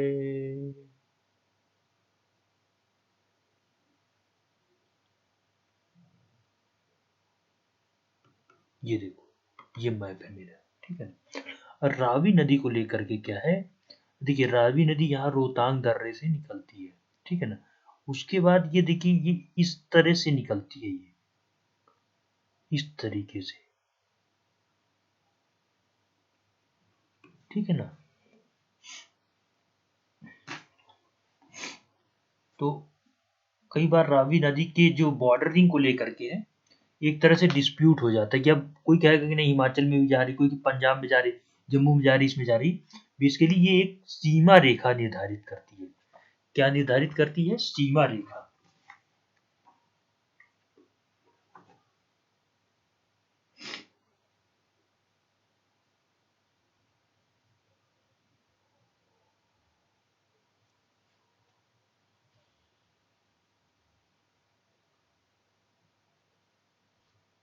ठीक, तो जब रावी नदी के बारे में ये चर्चा की जाएगी कहां कहां से होकर के बहती है, तो आप इसमें ये कहेंगे ये केवल हिमाचल प्रदेश से बहती है, राज्य की बात करेंगे, ठीक है ना। हिमाचल प्रदेश से होकर के, हो सॉरी मैंने उत्तराखंड से बना दिया, सॉरी सॉरी सॉरी, उत्तराखंड बना दिया मैंने। ये देखिए ये यहाँ से मैंने थोड़ा, ये यहाँ से जो है ये उद्गम हो गया है, ये देखो अब ये हिमाचल प्रदेश में तो बहती रही है, लेकिन यहाँ भी ना एक सीमा बना रही है। ये बात बहुत ध्यान, हिमाचल से हिमाचल में बहती है, में रावी बहती है, इसको मैं ही लिख दे रहा हूं, तथा पंजाब व जम्मू कश्मीर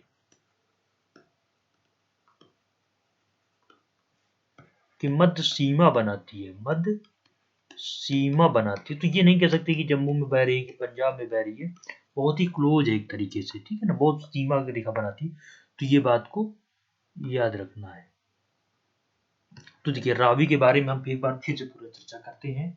रावी नदी कहाँ से निकलती है, पहली बात रावी नदी, जो चौथी नदी पढ़ रहे हैं रावी, पहली बात हिमाचल प्रदेश के रोहतांग दर्रे से, हिमाचल प्रदेश के रोहतांग दर्रे से, रोहतांग दर्रे से उद्गम होती है, उत्पन्न होती है, उत्पन्न होती है, ठीक है ना। किन श्रेणियों में स्थित है ये जगह, पीर पंजाल एवं धौलाधर, पीर पंजाल पर्वत श्रेणी के, पर्वत श्रेणी में, पहली बात, ठीक है। रोहतांग दर्रे से, इसके लिए उत्पन्न ही पीर पंजाल से होती है, रोहतांग दर्रे से होकर के ये निकलती, तो इसलिए कहते थे, लेकिन ऐसे बोल देते हाँ रोहतांग दर्रा इसका उत्पन्न स्रोत है, निकलती है। ठीक है। नंबर 2, रोहतांग दर्रे के पश्चिम से, दर्रे के पश्चिम से ये कर सकते हैं। ठीक है ना।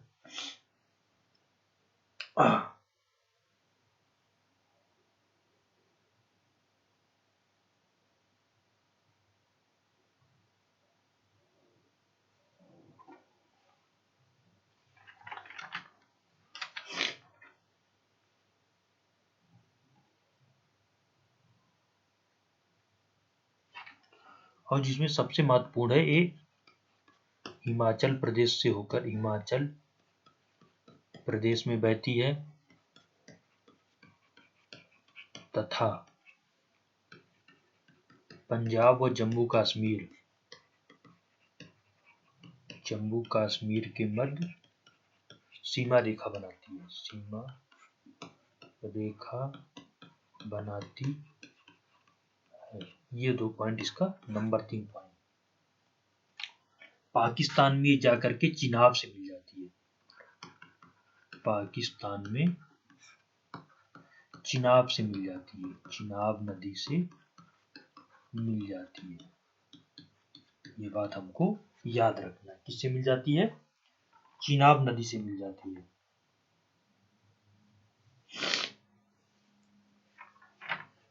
ये 3-4 पॉइंट इसके जो है सबसे महत्वपूर्ण हो जाते हैं। इसमें पोंग बांध बना हुआ है, पोंग बांध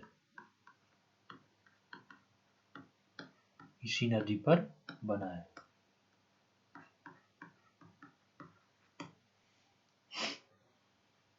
ये हो गया हमारा रावी नदी। अब हम 5वीं नदी के बारे में बात करेंगे, ब्यास नदी।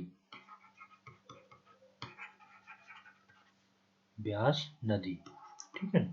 देखिए, ब्यास नदी के बारे में हम जो सबसे पहली चर्चा करेंगे, ये अकेली एकमात्र ऐसी नदी है जो केवल भारत से उत्पन्न होती है और भारत में ही समाप्त हो जाती है। पहला पॉइंट होना चाहिए, क्या होना चाहिए कि ये नदी जो है भारत में ही उत्पन्न होती है और भारत में ही ये एक तरीके से समाप्त।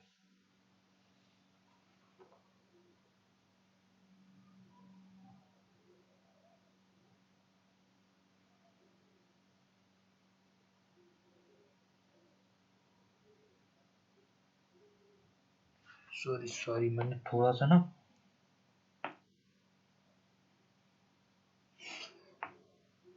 वहां पे मुझे ये देखिए ना,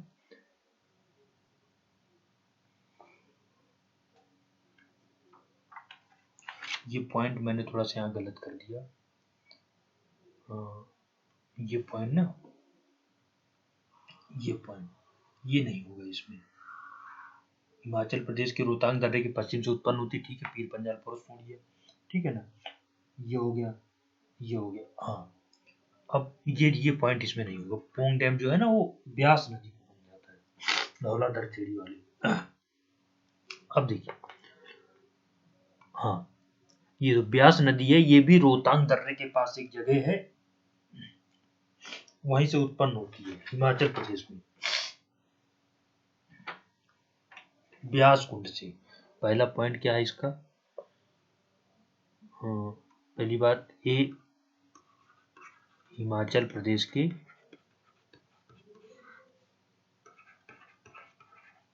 रोहतांग दर्रे के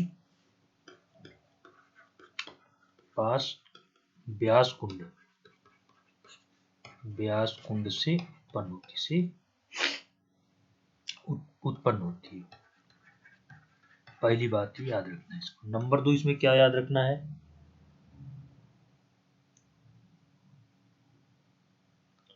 यह कुल्लू घाटी, ठीक है ना, कुल्लू हिमाचल प्रदेश में एक जगह पड़ता है, से होकर के बहती है। यह कुल्लू घाटी से होकर बहती है, ठीक है। नंबर 3 पॉइंट इसके लिए क्या है? हरिके बैराज के पास, या हरिके बैराज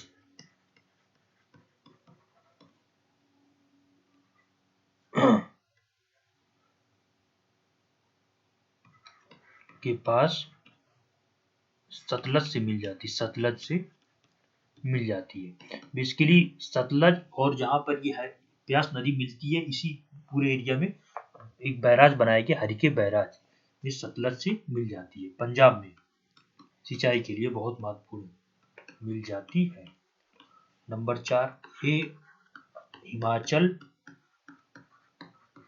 व पंजाब में बहती है, बस पंजाब में बहती है।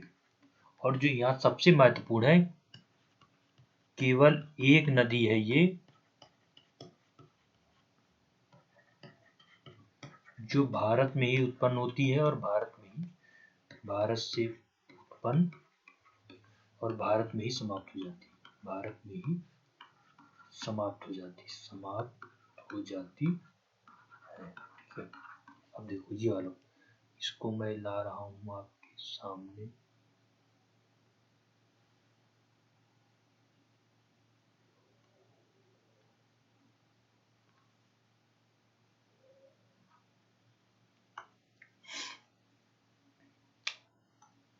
ब्यास नदी जो है ना, यहाँ से उत्पन्न हुई और यहाँ पे जाके ये सतलज से मिल जाती है, बस इतना इसका सफर है। ये यहाँ पे मैप में भी इसको एक बार देख लेते हैं।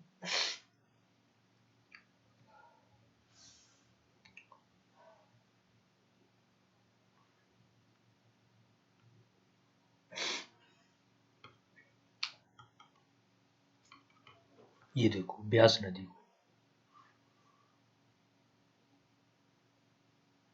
ये देखो यहाँ से ये उत्पन्न हुई रोहतांग दर्रे के पास, और सॉरी ये ब्यास नदी ये उत्पन्न हुई, ये यही है हरिके बैराज। यहाँ से ये निकली और ये जाकर सतलज में मिल जाती पंजाब में, ठीक है ना।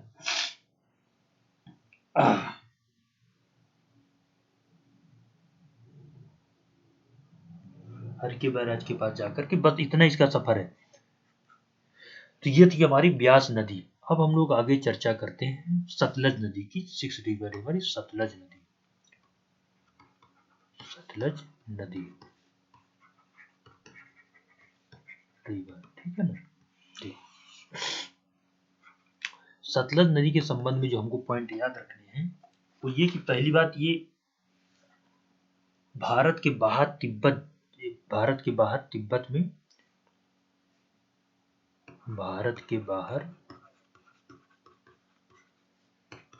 में राकस झील पड़ती है, राकस झील। अब इसको मैं आपको मैप में दिखाऊंगा। राकस झील से उत्पन्न होती है,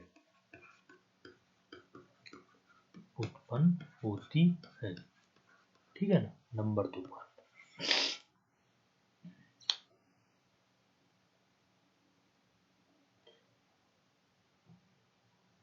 इसे तिब्बत में लामछेन, तिब्बत में लागचेन खम्बाग, लागचेन तिब्बती नाम है, खम्बाग के नाम से जाना जाता है, खब्बाब के नाम से जाना जाता है, ठीक है ना। नंबर 3 पॉइंट, लांचेन खम्बाम भी बोलते थे। भारत में ये सिपकीला दर्रा,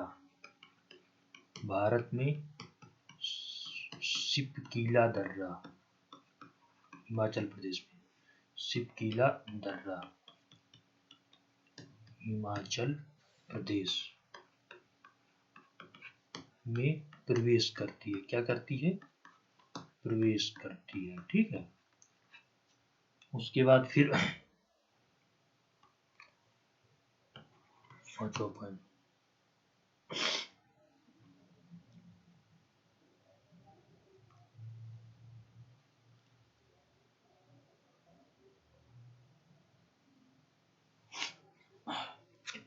इसमें एक रोपड़ गार्ज का निर्माण करती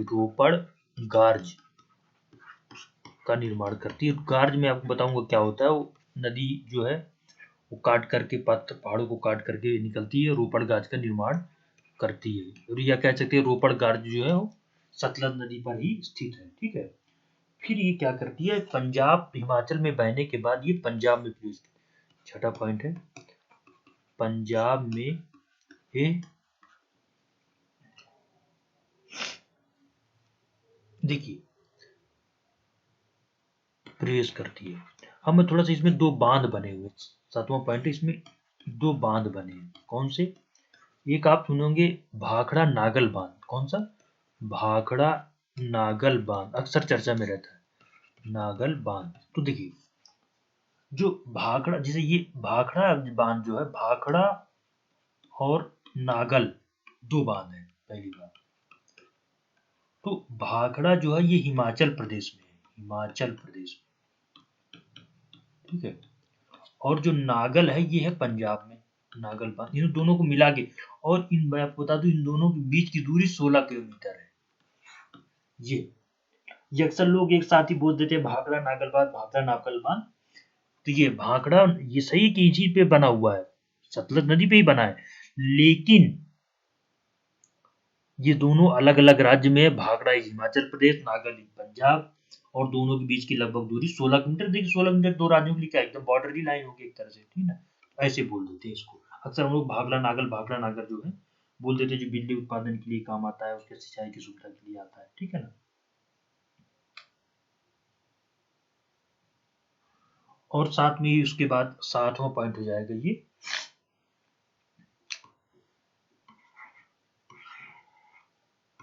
मिथान कोट,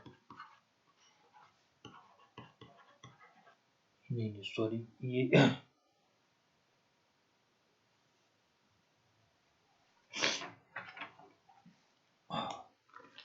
मैंने आपको शुरू में बताया था ये,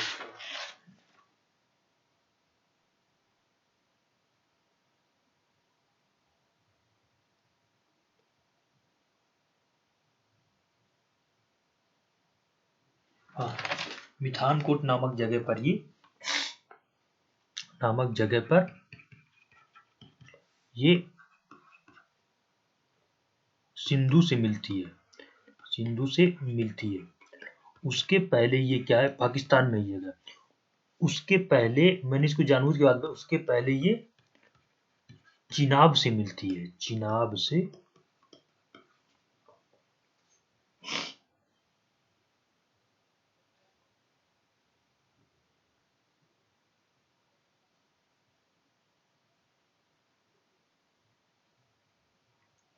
मिलती है, ठीक है। ये देखिए मान लीजिए चिनाब नदी आ रही है, ठीक है ना, उसके बाद ये आ रही सतलज, तो इस जगह पर पहले इसको चंग नामक जगह भी बोलते हैं, छांग नामक जगह बोलते हैं, यहाँ पे मिली, फिर सतलज कुछ दूर आगे जाती है, ठीक है, सतलज ही आगे जाती है, उसके बाद ये यहाँ पर जाकर के मिल जाती है आपका सिंधु से, ये इसको बोलते हैं मिथानकोट, ठीक है ना।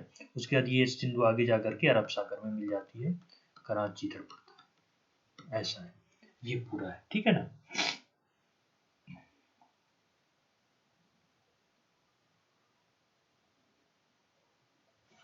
यहाँ पे इसको ना एक रंगपुर जगह भी है, कोई रंगपुर कोई स्थान होगा, वहां पर ये एक तरीके से चिनाब से रंगपुर में, यहाँ पे रंगपुर ये दोनों पाकिस्तान में चिनाब से मिलती है। इसको थोड़ा सा उल्टा पढ़ो, वो इसको फिर से करते हैं, यहाँ पे इसको ना फिर से पूरा इरेज करते हैं, बताते हैं और अच्छे से उसमें आते हैं, पूरा इरेज करें। देखिए ये रंगपुर नामक जगह पर चिनाब से तथा आगे मिथानकोट में सिंधु से मिल जाती है। जितनी देखिए महत्वपूर्ण बातें थी, लगभग मैंने 1.5 घंटे की वीडियो में आपको सारा बता दिया है, ठीक है। अब हम लोग एक बार फाइनली इसका एक मैप देखते हैं, तो बताएं, ये देखो ये मैप है, ये आपका सतलज नदी के पास है, ठीक है ना। सतलज नदी पहले जो है ये मिलती है चिनाब से, उसको रंगपुर नामक जगह पर पाकिस्तान में, फिर ये जा करके यहाँ मिठानकोट में मिल जाती है आपका इससे इंडस से।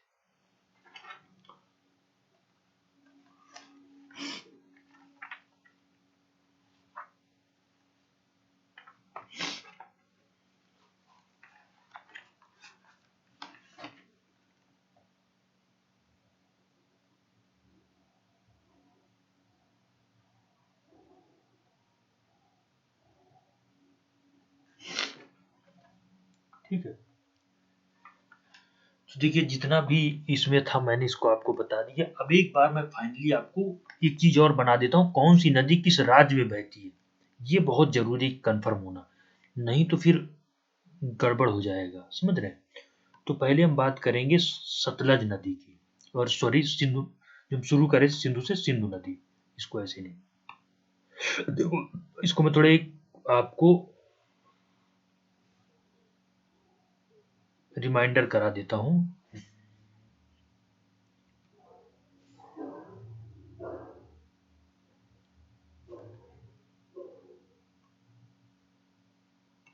ये देखो ब्लैंक मैप, ठीक ना, दे दो। हमने 4 राज्यों की आपसे केवल बात की थी कि इन्हीं 4 राज्यों में हम पूरा सिंधु नदी तंत्र का अध्ययन करेंगे। तो एक बार बता दे तो देखिए, सिंधु नदी तंत्र यहाँ बोखार, सिंधु नदी बोखारचू से निकली, यहाँ पे गई और यहाँ पे साथ में पाकिस्तान में जाकर चली जाती है, अरब सागर में फाइनली मिलती है। उसके बाद मैंने आपको बताया झेलम नदी, कौन सी, झेलम नदी, ये झेलम नदी निकलती है और ये आगे जाकर के चिनाब में मिल जाती है। फिर मैंने आपको बताया चिनाब नदी, जो आगे जाकर के ये वाली झेलम नदी जाके यहाँ चिनाब से मिल जाती है, ठीक है। उसके बाद मैंने आपको कौन सी बताया, रावी नदी, रावी नदी भी हिमाचल प्रदेश से निकलती है, बॉर्डर बनाते हुए जाती है और जाकर के आगे ये चिनाब में मिल जाती है, ठीक है ना। उसके बाद फिर कौन सी नदी बताया मैंने आपको, ब्यास, तो ब्यास से पहले सतलज नदी, तो ब्यास नदी भी यहाँ से उत्पन्न हुई हिमाचल प्रदेश से, और साथ में ये पंजाब तक जाती है। सतलज नदी जो है ये हिमाचल प्रदेश से प्रवेश करी, ये यहाँ से आई, ये यहाँ से आई, यहाँ मिल गई और आगे चल करके ये चिनाब से मिल गई और साथ में यहाँ जा करके ये सिंधु से मिल जाती है। तो एक मैं आपको ओवरव्यू दे रहा हूँ, जिससे आपको ये पता चल जाएगी कौन सी नदी किस राज्य में फ्लो करती है, ये हमें बहुत जरूरी है पता होना, कंफ्यूजन नहीं होना चाहिए बिल्कुल यहाँ पर, मेरी क्लास में नो कंफ्यूजन, ठीक है। अब चलते हैं मैं आपको सारी नदियों का एक मैंने ओवरव्यू आपको दे दिया। अब हम एक नदी, देखिए हम ये नदी लेते हैं, ठीक है ना, उसके बाद ये उद्गम स्रोत लेंगे, उद्गम स्रोत, और साथ मिलेंगे राज्य, ये तीनों हमको एकदम क्लियर होने चाहिए, ठीक है।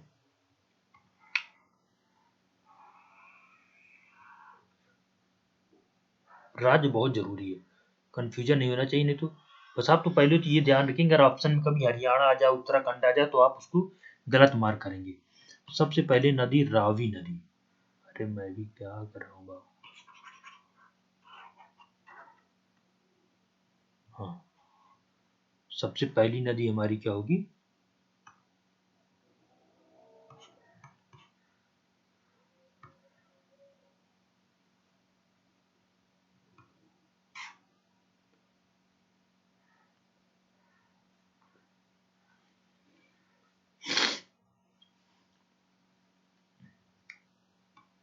हाँ देखिए इधर हम नदी कर देंगे, ठीक है ना, उद्गम स्रोत कर देंगे,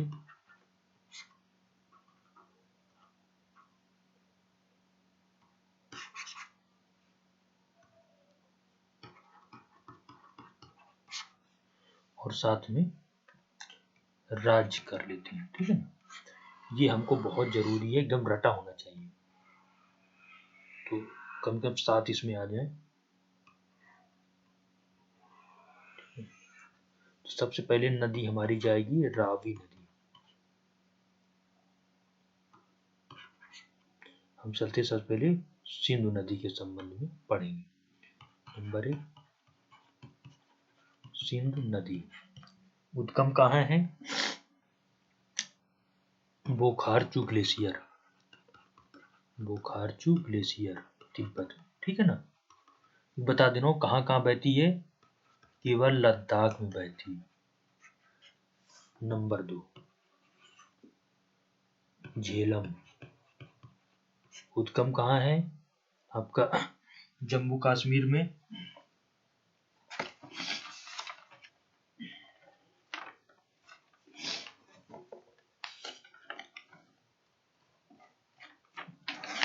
देखो बेरीनाग जगह, बेरीनाग झील, बेरीनाग झील कहाँ पर, जम्मू कश्मीर, ठीक है ना। नंबर 3 नदी पे आ जाएंगे हम लोग, चिनाब, चिनाब, बारालाचा,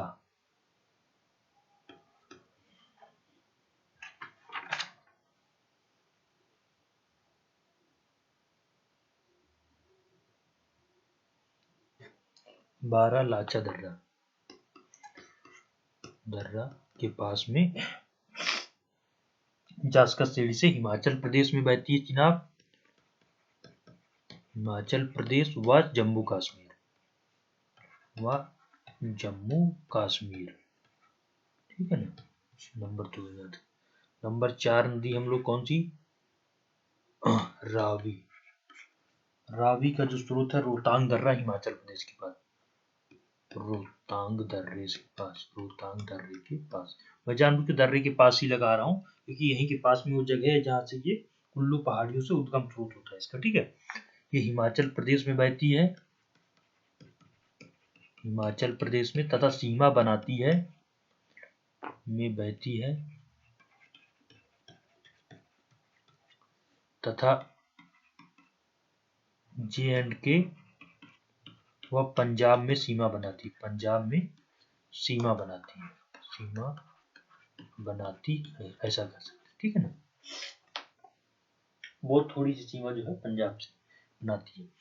और उसके बाद 5वें नंबर पे ब्यास नदी, कौन सी नदी, ब्यास नदी, ब्यास कुंड है, ठीक है ना। कहाँ पर, रोहतांग दर्रा, ब्यास कुंड से उत्पन्न होती है रोहतांग दर्रा, ये बहुत जरूरी है। रोहतांग दर्रा बहती कहाँ है, पंजाब व हिमाचल व पंजाब में, हिमाचल प्रदेश व पंजाब में, ठीक है ना, पंजाब में। उसके बाद छठी नदी हमारी कौन सी है, सतलज, सतलज नदी, ठीक है ना। ये राकसताल झील है तिब्बत में, राकसताल झील तिब्बत में, झील तिब्बत, मानसरोवर के पास, मानसरोवर के पास, के पास, ठीक है ना। और कहाँ कहाँ बहती है ये, हिमाचल में बहती है, उसके बाद पंजाब में बहती है, और फिर ये पाकिस्तान चली है, तो उससे हमें मतलब नहीं है, इतना हमको याद रखना है। तो आप ये समझ लीजिए कि आपकी नदियों वाला चैप्टर जो एक तरीके से हमारा जो हिमालयी नदियों में जो सिंधु नदी तंत्र है वो लगभग पूरा हो गया।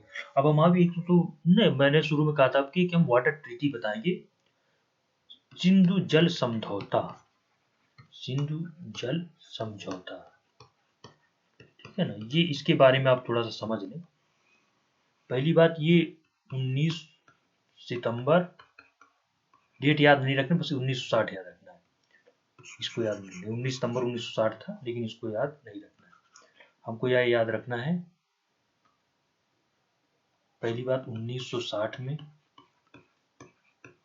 भारत व पाकिस्तान, भारत की तरफ से पंडित जवाहरलाल नेहरू, पाकिस्तान से तो वहां के राष्ट्रपति, हमको नाम याद नहीं रखना है, भारत व पाकिस्तान के मध्य, पाकिस्तान के मध्य।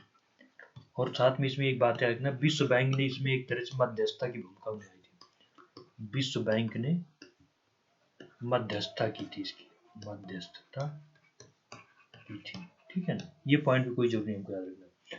इसमें जो सबसे बड़ा पॉइंट हमको याद रखना है वो ये याद रखना है कि 6 नदियों में से 6 नदियां कौन सी, रावी, ब्यास, जो मैंने अभी आपको सारी नदियां बताए, सतलज, ठीक है ना, या सिंधु, उसके बाद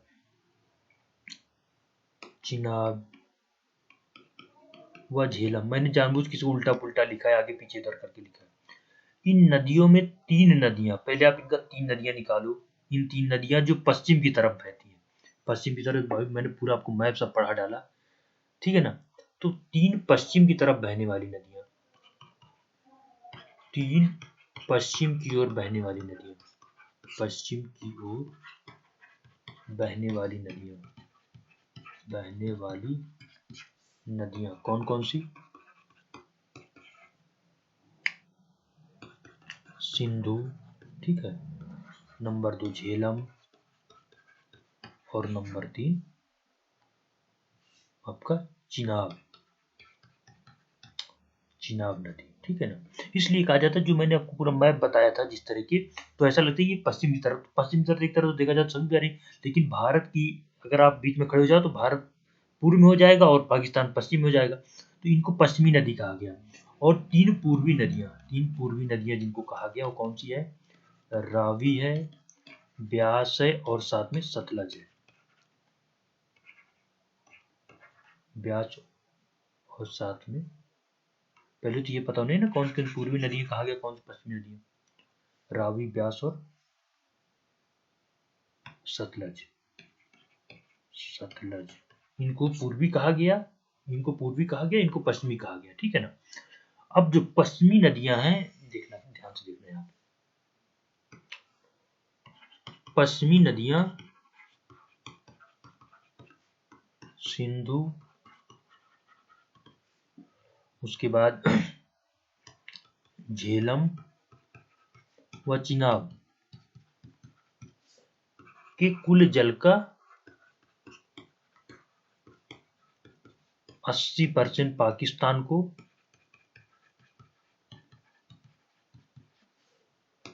तथा 20% भारत को, मतलब उपलब्ध है, ये कह सकते, ठीक है, उपलब्ध है। उसके बाद जो पूर्वी नदियां हैं, जिनमें रावी, ब्यास व सतलज, इनका 100% वाटर भारत को उपलब्ध है, पूरा पानी, मतलब इन पर पूरा अधिकार भारत का। अब देखिए, ये तो हो गई संधि हमारी। अब जो डिस्प्यूट चल रहा है भारत और पाकिस्तान के बीच पानी को लेकर के, कई बार ये मामला हुआ है, आपने सुना होगा किशन गंगा, जो एक नदी जल परियोजना, एक तरह से हमने डैम बनाया है किशन गंगा नदी पे, ठीक है ना। तो उससे क्या हुआ है कि उससे भी पाकिस्तान को काफी ज्यादा दिक्कत होती। पाकिस्तान का ये कहना है कि भारत जो है पानी रोक लेता है, तो इसीलिए भारत पर मतलब एक तरह नियंत्रण करने की जरूरत है। जबकि वो किशन गंगा प्रोजेक्ट में थोड़ा सा डिस्प्यूट हुआ, इसलिए आपको बता दे रहा हूँ। और भी कई सारे डीप बांध, डैम वगैरह बने जिसपे भारत पाकिस्तान का डिस्प्यूट रहता है। तो इस तरीके से हमने देखिए लगभग पूरा इसको खत्म कर दिया है। लगभग 100 मिनट का वीडियो हो गया है, 1.5 घंटे से ज्यादा। लेकिन ठीक है, मैंने क्योंकि वो शुरू किया तो खत्म करना भी जरूरी था मुझे। अब हम लोग अगली बार चर्चा करेंगे